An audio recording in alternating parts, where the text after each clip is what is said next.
What if everything you've been told about overwhelm and productivity is all wrong? Hi, my name is Armando, Cruz, and in this video, I want to share with you what overwhelm is, how to overcome it, and as a result, how to be more productive. In 1914, Thomas Edison's lab completely burned down. There was over $1 million of damage that was done.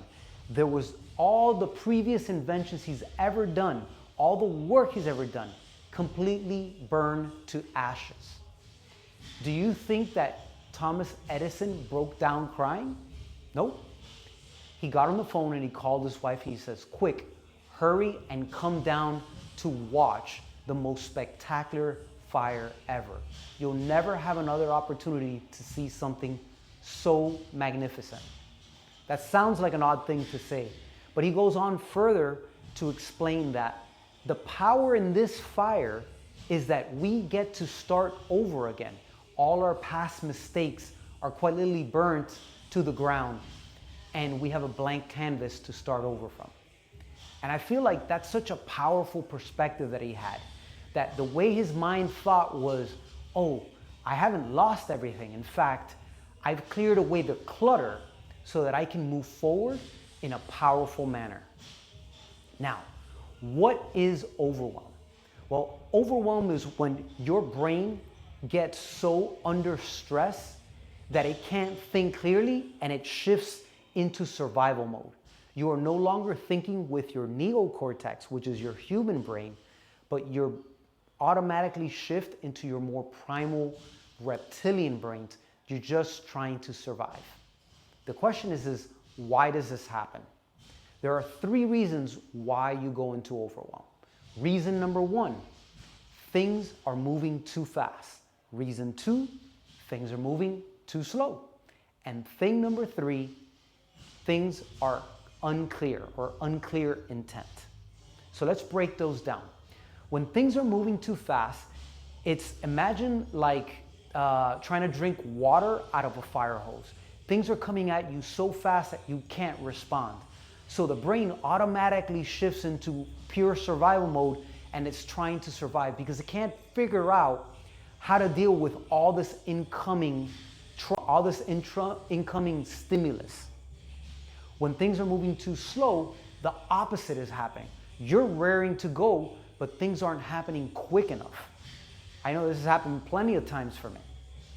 And the last one is unclear intent. In other words, sometimes things get overwhelming because you don't even know what you're trying to do or what the problem actually is. And when that happens, what you'll find is that now your brain goes, hey, I don't even know where I'm standing. I don't even know where I'm trying to go.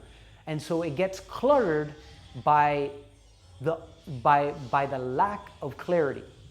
An example to this would be, imagine walking into a dark room and I say, you know what, walk across the dark room, make sure that you do not crash into any of the furniture.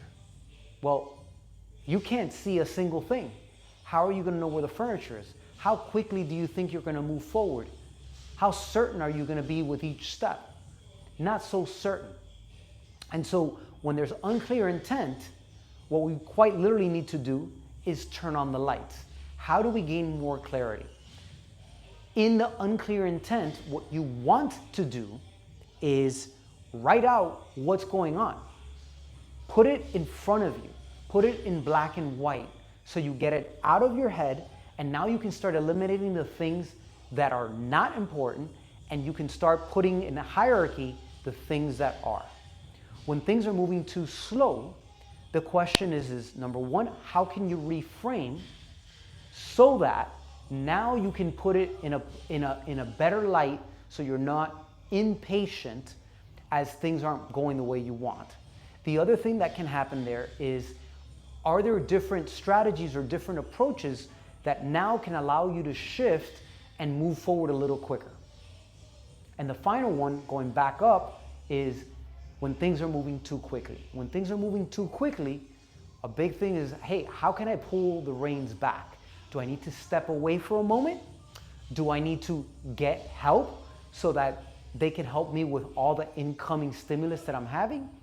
Or is there something else that needs to be happened that I can partnership with somebody, that I can delegate something so that now things can slow down a bit more? From an overwhelm perspective, if you constantly are looking at when you get to that point of feeling overwhelmed, hey, ask yourself, are things moving too fast? Are they moving too slow? Or is there unclear intent? It could be all three, it could be one, it could be two. So it's important to ask and be curious about all three.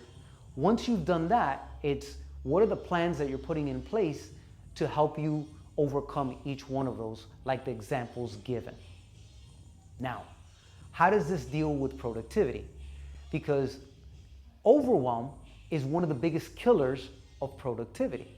What is productivity? Productivity is doing the effective work efficiently and consistently. If you're able to do that, you will be productive. Overwhelm stunts that. So by being able to address anytime you get into overwhelm, it will make you more productive because you don't have to stop for being overwhelmed. Now, the beauty of all of this is those same things that you keep addressing and you keep looking and saying, okay, wait, I keep falling into things moving too fast, or I keep falling into things moving too slow. Well, you can now start picking up patterns and you can start putting systems in place to make you more productive, to even eliminate that sense of overwhelm, because now you have the stuff in place. Here's a great example of this. If things are moving too fast and you're constantly feeling like you need help and you haven't hired somebody, it may be the right time for you to hire somebody so that you have the support needed to take in all the stuff that's coming your way so you can best serve your clients and all those around you. Finally, if you want to continue to be more effective, continue to audit yourself on a daily, weekly, monthly basis to see how you can continue to improve in each area a little bit at a time. Create the systems to continue to support that, and create, more importantly, the environment that helps you stay with your head above water as opposed to feeling like you're overwhelmed and drowning.